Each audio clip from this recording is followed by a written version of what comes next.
आईला हप्तेवाला साहेब आलं वाटतं. ओ तोंड का लपवायलाय? आम्ही जनगणनेसाठी आलोय. जनगणनेसाठी आलेत का?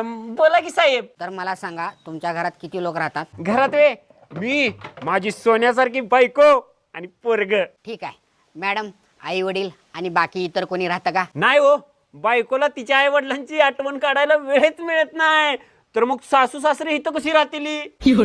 बर, तुमचं नाव काय? वैभव गावडे. मॅडम तुमचं नाव काय? मयुरी गावडे. हो, मॅडमला विचारलेल्या प्रश्नाची उत्तर तुम्ही का सांगताय? त्यांना सांगू दे की. नको नको, ती सांगायला लागली तर तुम्हाला पश्चाताप होईल. पश्चाताप कशाचा आला? आमचं कामच ऐकायचं आणि लिहून घ्यायचं. सांगा मॅडम, तुमच्या सासू कुठे गेल्या? कर चालू. अहो काय सांगू तुम्हाला, घरात भांडी घासायला लागतात म्हणून शेजारच्यात जाऊन बसत्या. घरातली काही काम करायला नको, नुसतं वाट वाट वाट वाट माझ्या मागे किरकिर करत्या. माझ्या नवऱ्याला तर माझं बैल आहे म्हणत्या. बस करा, बस बस, माफ करा मला. अहो बस कसं करा?